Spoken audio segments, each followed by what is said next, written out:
Welcome back to another episode of Hacks and Hobbies. Today we're honored to have a distinguished guest, Chad Cooper. Now, Chad is a retired Fortune 500 executive, a former United States Marine, and an author.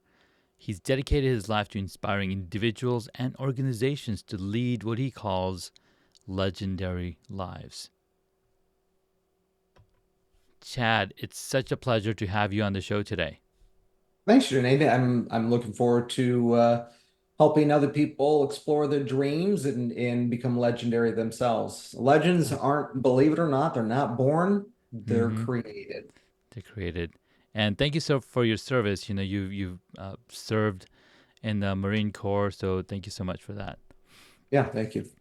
Now, before we jump in, could you just before we go into what that legendary life looks like, and uh, I would love to get a little peek into your journey from the military to corporate success, and now to a life of dedicated to coaching and philanthropy. Sure. So that transition from the military to corporate, corporations, a lot of people may not know this, but corporations are actually a result of military standards. So after World War II, corporations started to evolve and from the small mom and pop to much larger and became very prevalent. And that was a result of military standards. And so there's really not, believe it or not, a ton of difference between the two and in its Mm, underpinnings and works. What I found in that transition as the Marine Corps, United States Marine Corps has some unique aspects, one of which is a motto, once a Marine, always a Marine. And so while I may not be serving, I still hold the title and will, for the rest of my life of the United States Marine. And they're unique in that ability. Now, when you get out into the civilian world, I quickly realized that some of the characteristics, some of the values, some of the principles that served me well in the military did not translate and serve me so well in the private sector. And mm, so, in that process of making that transition, you learn if you are able to have enough self-awareness and recognize get rid of the stuff that doesn't serve in this environment and hold yeah, on to the pieces that do. And so that was really kind of the piece that allowed me to be able to say, okay, the characteristics of being persistent and consistent, the characteristics of resourcefulness, even when a resource is or are depleted, hmm, the ability to be able to understand mental fortitude served me quite well in the business world. And part of that was when I went to Microsoft at the time was one of, if not the hardest company to get into. I think I had hmm. something like 8 to 12 interviews, Wow, an hour. I'm sorry, not, yeah, each one was at least 3 hours. So that's a lot of interviewing, right? It wow, was to that's get into the absolutely insane. yeah, so you learn to break that down into small bite-sized pieces so that the characteristics I learned in the military translated and served me very well in that capacity also. And then some of the things that I realized weren't going to serve me, they didn't serve me well in the military, they didn't serve me well in the corporate world, was that I realized I'm an entrepreneur. And Hmm. so I ask why. That's a great place for an entrepreneur often, not such a great place in the corporate regime world. So I realized it was time for me to financially I could walk away. And so we did. And I became a coach because I retired in order to be the primary for our son, and in the process of that, said I still need something for me Sure. in order to grow and serve others beyond just my family, and so that's kind of how the coaching evolved. I love that. You have through your coaching that you now have established, and your best selling book, Time Isn't the Problem, You Are. I absolutely agree with that statement because time is constant, right? It's us who need to evolve and improve to be able to use that time effectively. I absolutely love the journey too. I mean, and this is the first time I'm hearing that corporations were a result or a direct result from military and what people were expecting in the military. So you have different uh, levels of stages of people that are, bu- bureaucracy, I guess you would say, and then in corporation you just don't have that kind of top down, but you kind of do still though. In corporations, Yeah. oh, absolutely. You have your executive branch, right? That's your generals. You have your officers, your Yeah. managers, and you have your frontline workers, which are the enlisted. So, yeah, it's not like, when you think about World War II, a lot of supplies had to be created. So you already had the Mm-hmm. automotive. They really moved Henry Ford produced more planes than anyone, and they thought that there's no way, these are built one at a time, right? They're one by one. And Yeah. so they used the principles and the infrastructure of the military to be able to scale, and they did it very well. So there's a lot of benefits. Now, the military isn't for everyone necessarily, but Sure. you will learn some incredible characteristics. And the question Mm-hmm. is when you're done, can you transfer that into the private sector or into your personal life, or do you let go of those? And so often in that is what happens is that it isn't your own discipline and the strength of the purpose itself. It's that you had somebody else barking orders to make you do that. Well, we see that translate into the corporate world also, Mm-hmm. of how many people Yes, we do. are very inefficient and very uh, ineffective. And so the ability in the military for me to perform was really they gave they gave me the framework, but the Mm-hmm. drive came from within, right? The Yeah. the desire to excel, the desire to be the best at whatever it is that I did. And so that transferred.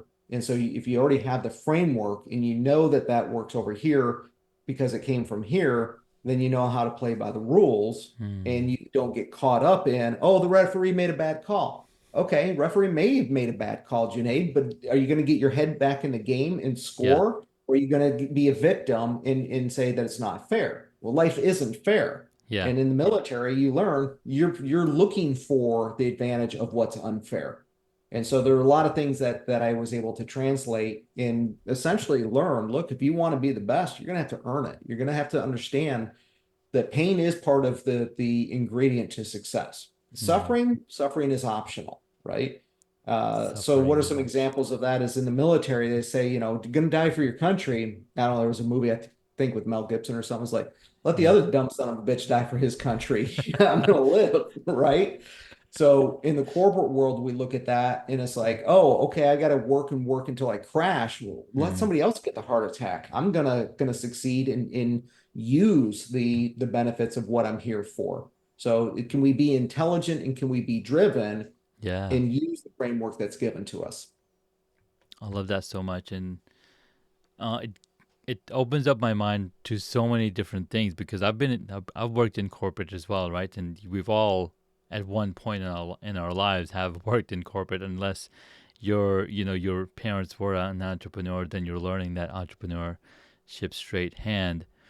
Now, in your book, you talk about some really cool strategies for transforming that stress, and you mentioned, let somebody else get stressed, and I'm just gonna use the benefits that are provided to me through that corporation.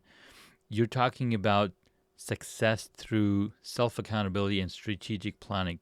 Talk to me about some of these principles that have impacted your own life and you've coached others with. Sure.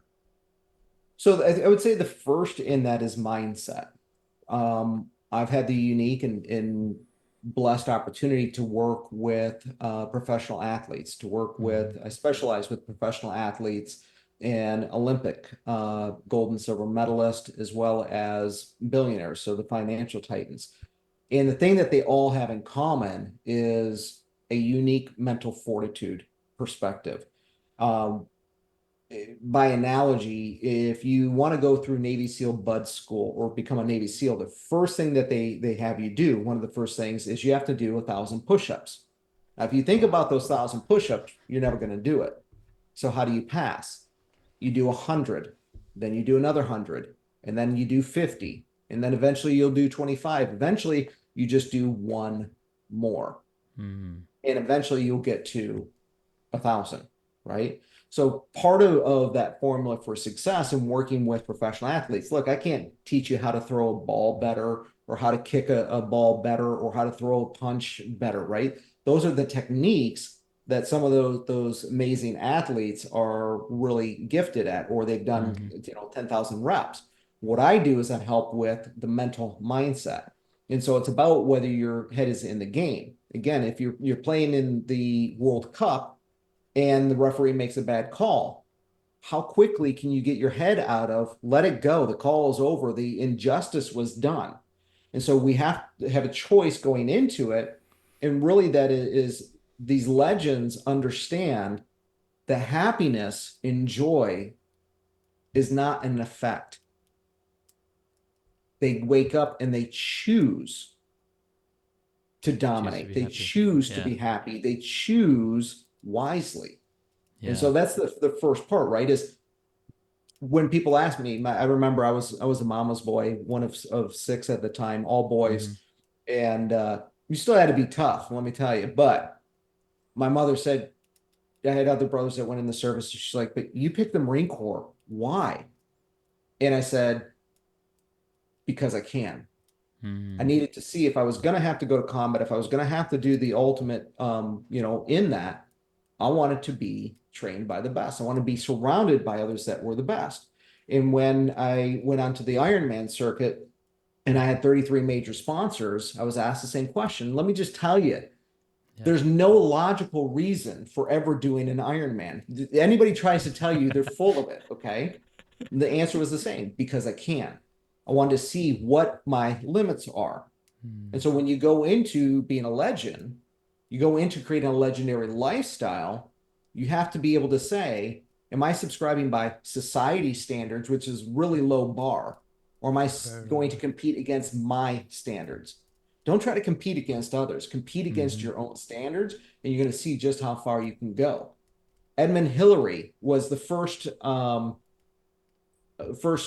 was a New Zealander, first person to actually summit Mount Mm-hmm. Everest. Had other people done other mountains? Yes. He was the first, Yes. never, oh, you can't do it. Right. So they don't subscribe to the limitations. Mm-hmm. They're saying, please get out of my way so that I can go Yes. reach my standards, my limitations. And when you do that, you're going to find that you can go probably 20 times further than your mind is going to tell you. Yeah. Your body's going to say, oh, this is difficult, but the brain's going to say quit when the body can still go. Man, that is so powerful, especially learning about or going past our limitations, going past what the norm is saying. You mentioned um, competing against yourself. And if you look at the greats, Michael Jordan, Kobe Bryant, Steph Curry, um, what's the other guy? I can't remember. Kendrick Lamar, like they're all competing against themselves, right? They're out there on the court 2 hours before the practice even starting. And we got to have that kind of mindset if you want, like you said, if you want to be a legendary, you got to do legendary work. You got to put in the extra effort and do that extra push up because that goes to show your control over your body, like how fortified your mind is versus giving up right away. Yeah, I mean, if we look at Michael Jordan, most people know the story of he was cut from his high school basketball team, I Mm-hmm. believe it was, and it didn't feel so good. And that was the motivation, that was the catalyst to how badly do you want it, right? And so when we look at that, part of that formula, back to doing 1,000 push-ups, is you got to break it down to bite-sized pieces. So when people say, "Oh, I'm committed, I'm all in," well, that doesn't mean you're out on the racetrack and you keep driving around until your tires are bare and then you slide into the wall and destroy everything, Yeah. right? It's about breaking it down into bite-sized pieces, and that's what Jordan did. That's what Curry, they all broke it down. So when we look at our society today and we look at those that are achieving, they have a, at some point their comfort zone was this big. And we go, oh, I'm going to go out and that's too much. And you're going to Yeah. contract like a rubber band. It's going to hurt. Yeah. You try to sling a rubber band and it snaps back at you. It hurts, right? Yeah. So the trick is to go, here's my comfort zone, a little bit of discomfort, a little bit of discomfort, a little bit of discomfort. And what Yeah. happens is when we get comfortable being uncomfortable, and that's what the Marine Corps taught me is, dude, learn to embrace the discomfort. We grow our comfort zone and it allows us to have the adversity to persevere, to Yeah. keep going when everybody else quits. That's how they, Mm-hmm. they stood out, right? So we Yeah. do that in small bite-sized pieces. The second piece is learning you cannot succeed without taking pit stops. So if we look at Formula One, race car driving, whether you follow it or not, Mm-hmm. you can understand the analogy. You can have the world's best race car. You can have the most advanced champion driver in the world. You can have the world's best pit crew. You will Yeah. never win a Formula One race without taking a pit stop, but they know exactly. It's not arbitrary. It's not Mm-hmm. subjective. They know the temperature of the tires. They know the temperature of the track. They know the temperature outside, the weather Yeah. conditions. They know the fuel. They know every single detail. So they know strategically when to take that tactical pit and how to do it as effectively as possible. If Yeah. they stay out too late, they might run out of gas or the tires might go bare and they slam into the wall. If they do Mm-hmm. it too quick, the competition's going to lap them, and you're Yeah. talking about fractions of a second, right? Yeah. So that's what these guys understand is it's about when to take the strategic breaks because legends do not just keep going. They Yeah. might have a bigger capacity, but they do take breaks. And you have to go in and refuel. You have to go in and restore. I love that example of the Formula One race cars, especially, and anybody who's watched the movie Cars, we know exactly what happened with Lightning McQueen in the first race. He's like, I don't need tires, just give me gas, gas, gas. And then he was without tires. If he had just made one pit stop and changed those tires, he would have won the game. But we wouldn't have seen that entire journey of him growing up and being that kind-hearted person that we saw in the end of it. I was watching this other video where they're talking about Formula One racing cars, and it was Neil deGrasse Tyson. It was his first F1 Formula One racing, and they're talking to the people who put these cars together, and they're like, depending on the track, they make modifications to the car.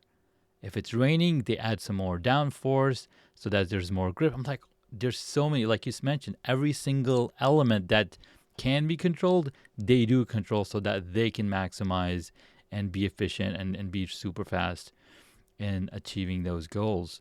Now, what Yeah, I so love, there's yeah, two principles in that. One is that we have to recognize that discomfort and pain is part of the formula for success. Suffering are the stories about the pain, and we can mm, choose to not put that into the trunk or in the driver's seat, rather, sure, yeah, right? yeah, So Lightning McQueen had to learn for some painful lessons, but he didn't have to suffer in the process of that, right? yeah, The yeah, second is that people who are high performers understand the value of knowing that they need to measure and exactly what to measure, right? So if we, Junaid, were to say, oh, I need to lose some weight, great, you jump on a scale. Well, you go out and you start changing your workout routine and your diet, and you're going, I'm working out so hard and I'm not seeing the scale, go down. Well, did it ever occur to you that you're measuring the wrong thing? mm-hmm, Just measuring your weight is not a good indicator. We yeah, need to measure body fat percentage, water weight, muscle gain. Muscle is denser than body fat. So as mm-hmm, you gaining muscle and losing body fat, the scale's not going to show unless yeah, you're measuring body fat percentage. yeah. So for your thing that you're looking to make legendary and be a high performer, do you measure and are you measuring the right things? Man, that's so powerful and that's so accurate because like the Formula One race cars, they're measuring every single thing. You got to do the same thing for your body. Just like when you're riding a bicycle and you're doing the races, you're measuring all the things. You got to keep an eye on all of those elements so that you can succeed and get uh, ahead with the competition. Yeah. Now, what I love is, these little tidbits and these little stories on the parallels of how we run our lives, how we run our businesses, and you got to have again same times of metrics, and they call them KPIs, right? But these metrics you got to know in your business where what are these metrics that are moving up and down, and who's the team members, what are they working on, and I think that all goes into showing you, okay, this if you have all of these things lined up, you can have a successful business, you can have successful leadership model, you can have a successful life, and build legends from that perspective as well. Yeah, I would say in that as well, there's a responsibility. It was Rocky, I think it was the movie was Balboa. I don't know which Mm-hmm. one it was, Rocky 46 probably. Sure. But 46. he's talking Yeah. to Yeah. his son. He Yeah. says, "Let me tell you something you already know. The world is a mean and nasty place. It will knock you down to your knees and keep you there." And Amen. he tells them that if you know what you want, you got to be willing to go out and take the hits, right? And you can't be blaming him or her because you didn't get your way. Yeah. You're better than that. So if you know what you want, you got to go out and get and take the hits and not blaming everybody else. And so winners, people who are outperforming, are not. They have a relationship to understand. I can't be a victor and a Vic. victim simultaneously. Amen. And you have to ask yourself, which am I playing? Because in today's world, being a victim is rewarded. That's crazy, right? And so we have to look at that and say, that's a wolf in sheep clothing. This is where I'm actually going to go in rarefied air and Yeah. go and be held accountable. So part of that accountability is that I'm one of the best known secrets behind World Series, Stanley Cups, World Cups, etc. Right? Is I'm the guy you never knew was behind the Mm-hmm. scenes. So Mm-hmm. those people that you've mentioned, every one of them has a coach behind the scenes. Not the Yes. coach that's on the side court, No, but no, no. behind the scenes, there's somebody in there helping them with their mental side of it, right? Every one of them wants to quit. Every one of them has mental struggle of the I'm not enough, or I'm trying Yeah. to think of the word of being a fraud, right? Yeah. Of you Or know imposter syndrome. what is it? Imposter Imposter syndrome. syndrome. Yeah. Yeah.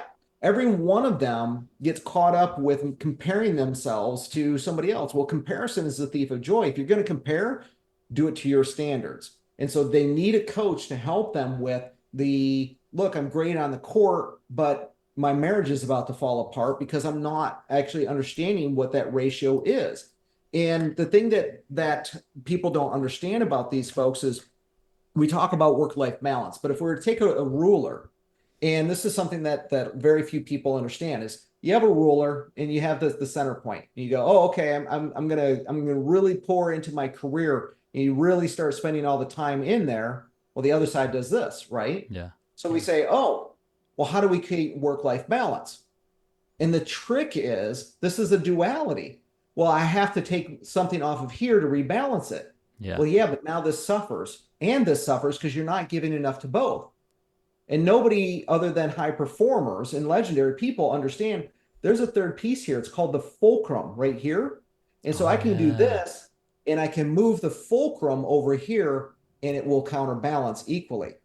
So it's a misnomer that these people, Elon Musk is a great example of this, Junaid. Mm-hmm. How can a guy that we all have 168 hours a week, no more, no less? How Yeah. can this guy run 7 companies successfully and we're barely able to put in 8 hours into one focus and we're Yes. not even effective at that? It's because he understands that he moved the fulcrum. Where's his relationship with his family? He's like, I produce children. I don't have a relationship with the children. I'm here to produce children, right? Sure. And so it's against his standard, not society's, that is telling him, well, that makes you a poor father. He's like, no, I don't No. subscribe to that. Yeah. So it's not a question of morality. It's a question, are you following your principles and your values? And are you smart enough to move the fulcrum to say, I'm going to spend 60 hours over here?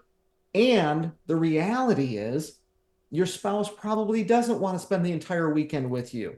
If you were to give them like 2 hours of quality time, not That's all I quantity was saying. time, Yeah. you could probably have a thriving relationship, a thriving career, thriving spirituality, thriving finances. You can have abundance, and that is legendary. Man, that was powerful. The fulcrum. And it totally makes sense because when you go to the doctors and you stand on those old school the weighing scales, they would move the shift they would shift the weight. Thing stays the same and then it balances because the weight because where you're putting the weight closer to the fulcrum. There you go. Wow. Mind blown. All right, one of your core philosophies is about harnessing the full potential of every moment. Talk to me about this and what are some practical tips you can share for managing time effectively while keeping the purpose at the forefront? Because you did mention you showed us the scale and you showed us okay this work life balance. So what does that fulcrum look like for anybody to say okay if I move the fulcrum closer to this work but and then I'm getting the same balance here with time like what does that fulcrum piece look like for people that might not know? Yeah, well, us look at a calendar as an example in that. Okay. We often have a calendar and we have more than one. There was a reason why Steve Jobs was so adamant about not allowing a to-do list or task list in the iPhone for many, many years. He Hmm. refused. Why? Because a task list is nothing more than another calendar with a different skin. True So that. now that your calendar's jam packed with 168 hours, hey, let's add another 80 hours of to-dos and try to figure out now you've got 250 hours and 168 hours to get it done in, right? So we're really poor with our time management. So what happens at that point is that our beingness leaves our doingness. And so we get so caught up with just taking action and doing this that we forget that our calendar is outcome management. It's not activity management, it's outcome Outcome, management. yeah. So if What we do you look mean? at J.K. Rowling, who wrote the Harry Potter books, a lot of people don't realize that she wrote with the end in mind. She knew the destination, she knew what the end needed to be. So think about this from an athlete's perspective. If I want to go and run for an event, say, Junaid, go out and run. Your first question is probably going to be, how far? Mm-hmm. So how many of us are like octopuses on roller skates? A lot of activity in all kinds of direction, but we end up burnt out without any actual outcome Yeah. or progress, right? So if you know the destination, okay, I'm going to run a marathon, then I can go, oh, those are typically held in the spring and the fall. Well, it's November, around the corner. I'm not going to make it. I haven't trained. I guess I'm going for the spring. Because I know the destination and the distance, I can then work the plan backwards. And when we're able to do that, we can put all the training in the steps of moving our way up so that we're able to Mm-hmm. finish that strong. Well, that's what she did. That's what successful people do. High Yeah. performers know the destination, and then it's a lot easier to put in. I mean, again, we can look at cars, right? So if we Yeah. know the destination, I got to be from LA to New York. Well, when do you need to be there? That's Yeah. going to determine the vehicle. It's going to determine the cost, and it's going to determine the milestones and the price or the time that it's going to take you. So when we do that, it allows us to not be focused on the past. It allows us to let go of the future because we know the map, we know the plan, and it allows us then to be present in the now. And we move from a forceful energy Yeah. to a generating and empowering energy. So to recap that, know the destination, right? Then you can Yep. work the plan backwards. And because you have a plan, you can let go and be focused and present. And you're not using force energy, you're using your empowering or the gifts and the characteristics that were given to you. Man, mind blown. another way of looking at, I mean, we talk about reverse engineering all the time, right? But now you're reverse engineering a plan. Hey, this is where I want to get to. What are the different steps? Break it down. Do it one thing at a time, and voila, you have a whole game plan of how to live your life. Yeah, there's three really great. What those are, by the way, those are active questions versus passive questions. Hmm. Active questions show to be twice as effective as a passive question. It's ultimately when JFK said, "We choose to go to the moon, not because it's easy, but because it is hard." He made the destination. He declared, "Here's the destination to the moon." Then they could work backwards from there. Yeah. He didn't say we choose to go to space. Where? What did Elon Musk do? Yeah. I'm going to Mars. I'm going to Yeah. colonate Mars, right? Yeah. He knew the destination. Dr. Dr. King Jr. said, "I have a dream that one day my children will be judged by their character and not the color of their skin." He knew the destination. New destination. Yeah. So knowing the destination puts us in an active mindset to go and take action towards it. Man, thank you so much for giving another explanation of that destination, the goal setting, and how powerful that could be for anybody figuring out, hey, where do you want to be in? Where do you want to end up to? Now let's work backwards. Talk to me about how, using challenges as opportunities for growth. How are you guiding people to see people in seeing challenges not as obstacles, not as obstacles, but as opportunities to grow and evolve? Yeah, so when we face adversity, when we face difficulty, it tends to be, I find, it's God's way of holding up a megaphone to get our attention. Hmm. The greatest gift that God, universe, whatever word suits you that makes you comfortable and aligns to you, insert. For me, that's God. Is the greatest gift was the gift of love. The second greatest gift was the gift of choice. So when we look at this, we get to choose, did this happen to me or did this happen for me? Choose which one you want to feed. In Native Hmm. American terminology, that's a story of a grandfather with his grandson, and he says there's two wolves inside of you. One that's trying to destroy you, one that's trying to mature you. He says, which one survives, grandfather? He says, the one that you feed. So Wow. when we look at this, what are we subscribing to? Society and those terms, or our own? Is we have a choice. And so in that choice is going to direct us in our destination and in our path. But if we go into the mindset of injustice, victim, this is being done to me, that's a suffering. Mm-hmm. It's a story about the pain. The pain is really no different, Junaid, than if you're a kid and you put your hand on a hot stove, what are you going to do? Yeah. Ow, Yep. it's hot. Hopefully, you're going to take your hand off the stove. Some of us are like, no, I'm not. I'm going to be tough. Okay, great. We'll see how that's working for you in terms of Dr. Phil, right? But if we ask the question, if we listen, we can understand that's a megaphone to tell us when one of the crimes I think are happening on social media is people are like brainwashed and indoctrinated to only post happy and look at this food and it's all the superficial stuff. But Mm-hmm. very few people have the courage to say, I woke up today and thought, I think I'm going to be a jerk. No, no, I'm definitely going to be a jerk today. And they're not okay being not okay. There's days Mm. where I wake up and I go, I'm not okay, and I'm okay with not being okay. That's life.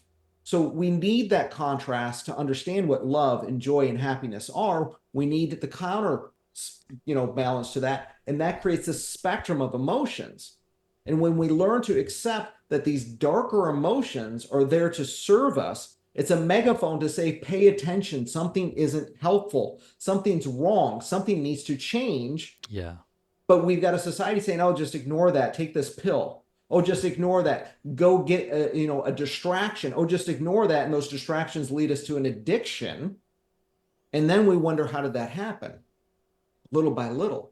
Little by But if little. we actually pay attention to that, it's trying to tell us something, and it's telling us so that it's something for us, not something being done to us.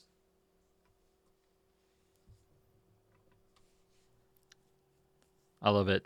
I'm just, absorbing absorbing the lessons and the conversation here.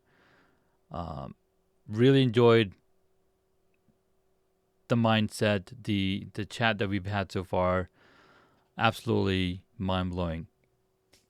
Well, Let's thank move you. into the next segment where we talk about, or you share with us some implementable hacks. Now, our listeners love actionable tips and that they can start applying right away. And you've shared a lot of them during Mhm. the conversation so far. Could you share 3 practical hacks that can help people begin their journey towards leading a legendary life? Sure. I will tell you, we get 168 hours a week.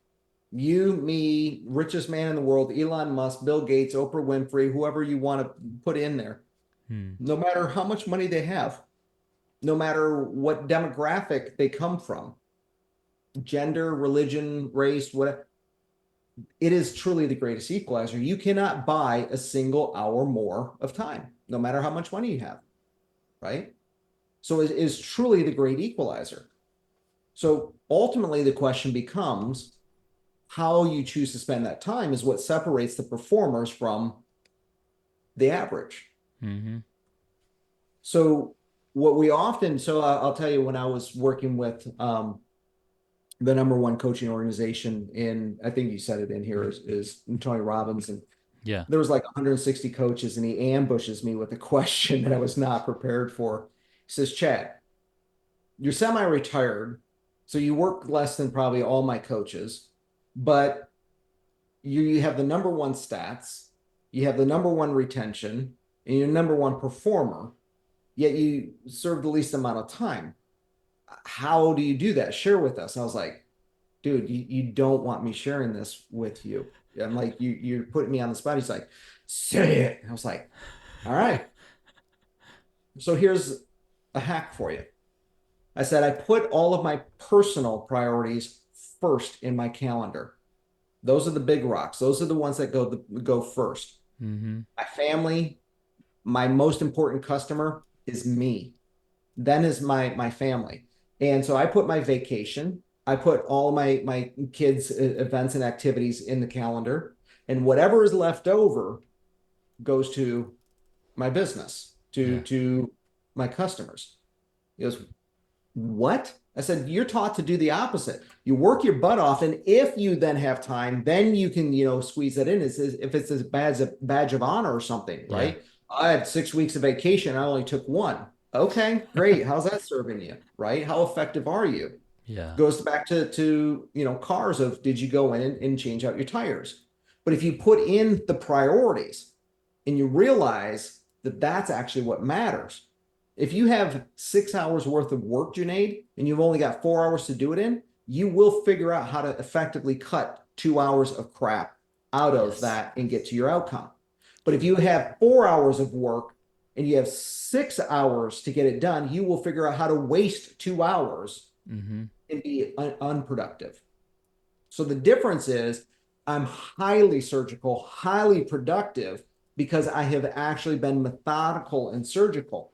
And when Yeah. we look at that in social media, for example, how many people are out there just to numb out? Well, look, I don't have anything against social media from a form of taking a break and staying. There's a lot of benefits staying connected to family and friends when you're geographically dispersed. Yeah. But when I go in, I have a timer. I go in with an outcome in mind. And once I get it, I'm out. Think about that if you're getting surgery. Would you want a surgeon that's like, well, we're just going to go in and we're going to poke around and see how every minute that you are open in a wound Yeah. is an opportunity for infection. Yeah. Well, guess what? Social media knows that. What do you think Netflix and Amazon Prime, all of these series episodes, because they know how to hook you. They know how to get you distracted, which then gets you addicted. Addiction is the second hack, right? So if you know to schedule your time with your personal priorities first, you will then figure out how to be highly functioning and effective with your customers or your business. The second is to understand distraction isn't the outcome for these organizations. Addiction is. What did you spend your money on before there was a smartphone and a Mm-hmm. 99-cent app? What did you spend your money on before there was Netflix and Hulu and Paramount Plus and HBO Max and Amazon Prime, all these other things? The agenda is to take your discretionary income and give it to them to keep you enslaved. Mm-hmm. They went to Vegas to study how to keep you in the maze. So the second is be methodical about where you spend that discretionary time. Now, I may be a little bit extreme, but not as extreme as Elon Musk, whether you like him or hate him. But I'll take a movie, let's say the average is 2 hours long. Yeah. I, on average, watch it for about 20 minutes and then I turn it off. If you actually go and watch movies, they're about 20-minute segments. Why do you think most episodes are 20 to 30 minutes? Because that's where they do a shift. So you turn it off. Might take me 3 or 4 days to get through it. But Sure. guess what? I got a dose of relaxing. I got a dose of being distracted, and then I get back to what matters most, participating actively in our lives. So number three, legends understand that they know how to seize opportunities. How many of us have one of these devices? And as we get in the car, we're like, oh, I wish I was a better parent. Oh, I wish I had more time, whatever. But we miss seeing the windows of opportunity. So we, have an opportunity to take our kids to a practice or to music, recital or lessons or to and from school. And what are we doing?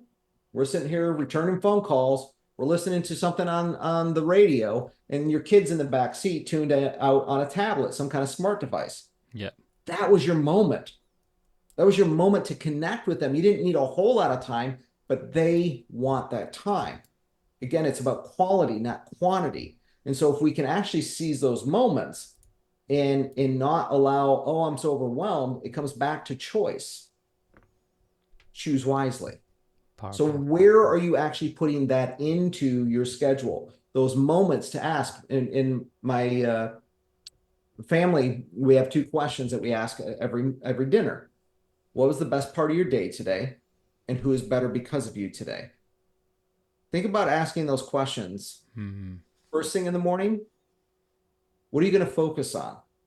And then asking that question around the table at dinner allows you to look for what's right, even in a world of what's wrong. Choosing to see the beauty, even in the toxicity of our environment.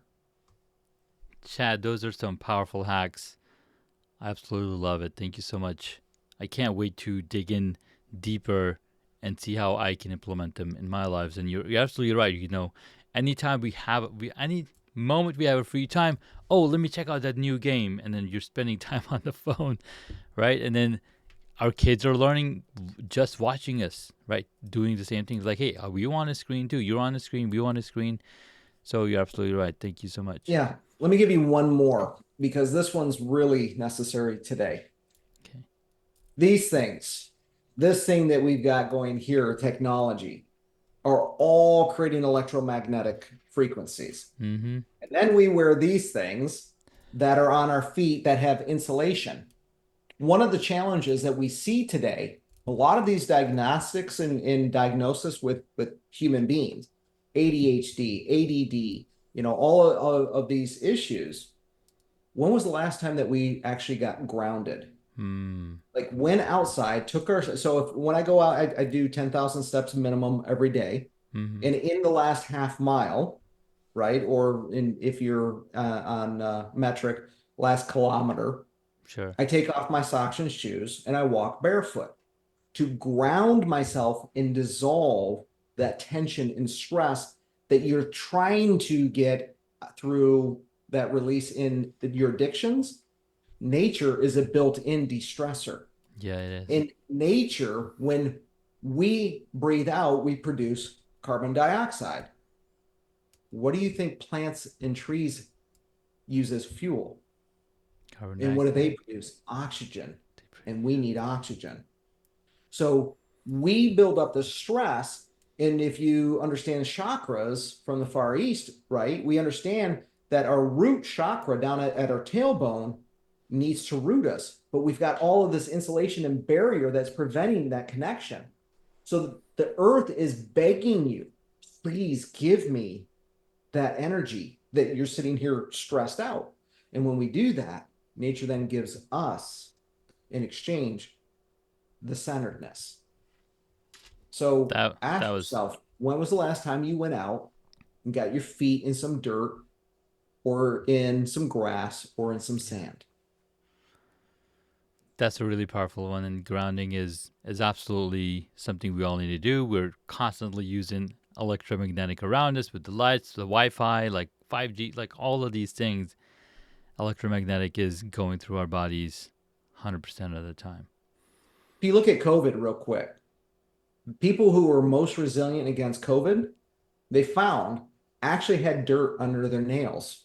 These were Mm, people that they're eating little micro doses of germs that built up the antibodies and made them more resilient because they were out in nature.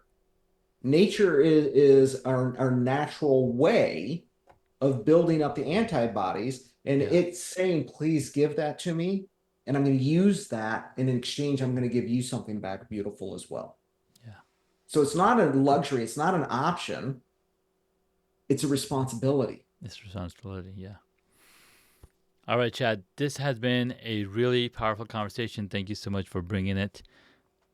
Toward the last segment of the episode, I just have fun 6 questions, quick answers, and we're gonna be wrapping it up. All right. All right, let's do this. So, question number 1: what's the one hobby that you wish you got into? The one hobby that I wish I got into, music writing.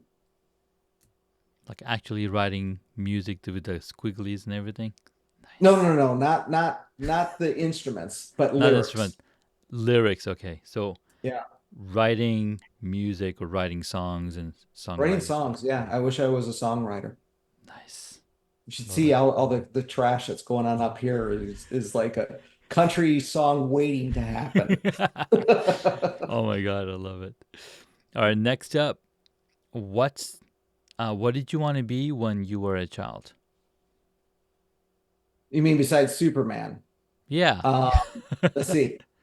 I know my son wanted to be Indiana Jones for a long time. For me, I wanted to be an astronaut. I was really convinced and all the way up through when I was in the Marine Corps, because a lot of astronauts are former Marines. Hmm. Um, honestly, I really wanted to be an astronaut for a long time in my life.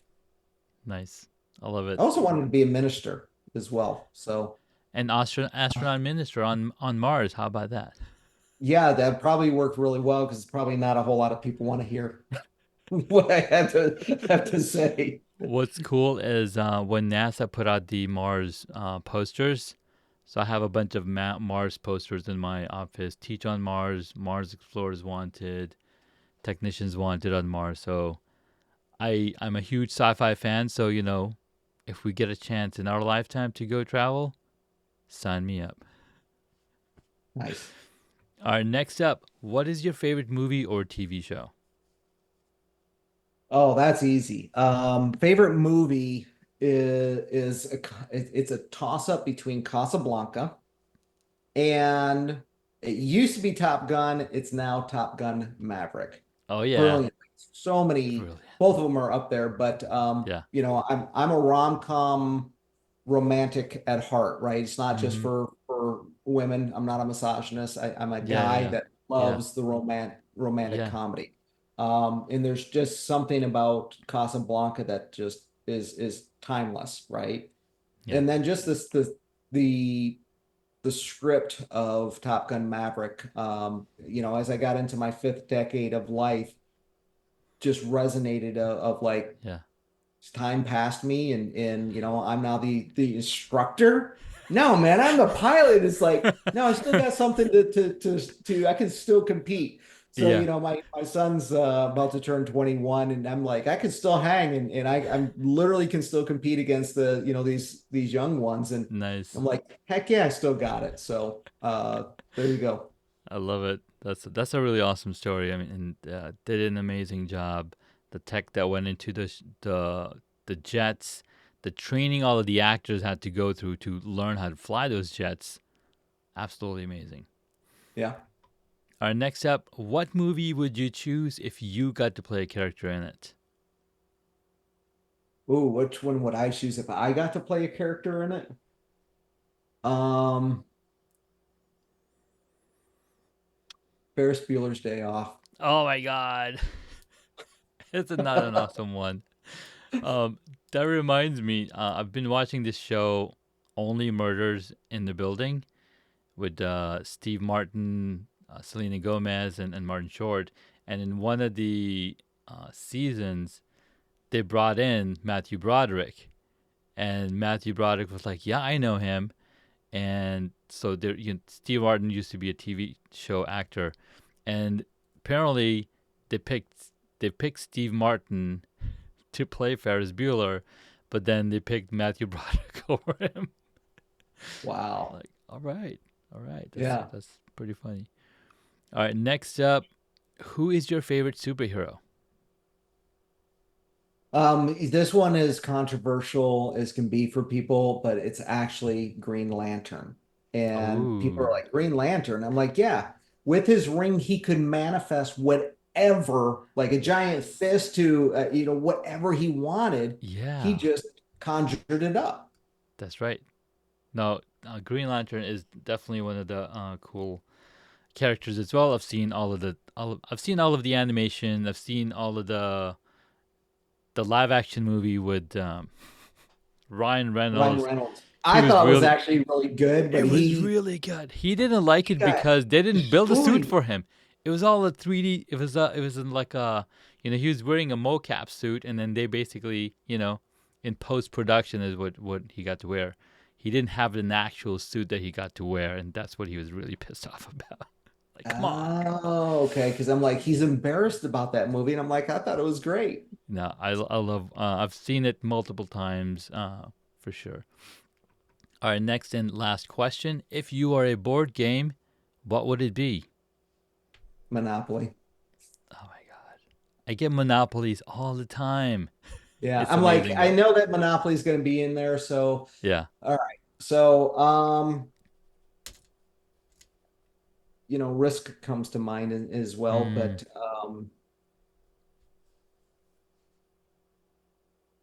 I tell you what it would be. It would be a deck of cards because I can play okay. so many games with a deck of cards. I can Yeah. play euchre, which is a Canadian Midwest thing that people are like, who came up with this game? Right? The French did. I can play poker. I can Mm, play, war. There's it's endless the there's games that you can endless. play. Yeah. So I'm gonna be a deck of cards is the game and choose. I'm never bored. There you go. I love it. Well, Chad, I was thank you thinking so much. Monopoly. I'm like, Yeah. the moral principle of it's not really great. So it takes a long time. Yeah, it does. Well, Chad, this was a lot of fun having a conversation here with you on the podcast, for people to get an idea of what it really looks like to be purpose driven and have that impactful life. Your insights were absolutely inspiring. Thank you so much for bringing that. And before we wrap up, is there any final thoughts you'd like to leave with our listeners, and where can we connect with you? Sure. Yeah, I appreciate that. I would say I keep things really simple. So I'm not going to direct you out to a bunch of different places. Just go to my website, chadecooper.com. E is an echo, chadecooper.com. And on there, you're going to see I've got a free book that's available. You see the, Time Isn't the Problem book. And actually, for the first time in about 18 years, I've actually decided I want to impact and serve even more people. And I've only done that really through my foundation over the last 20 years.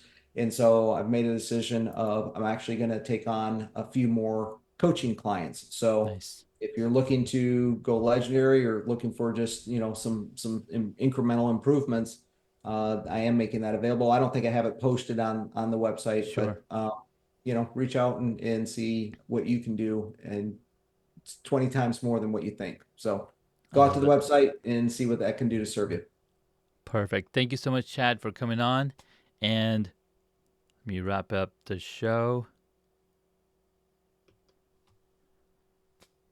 For those of you listening, if Chad's message resonates with you and you're interested in exploring how to work together or connect with more like minded individuals, feel free to reach out to me or the links that we have for Chad in the show notes. I'd love to set up a call and discuss ways we can collaborate or help each other grow. Until next time, keep learning, growing, and making a lasting impact with purpose and integrity. We'll see you in the next episode.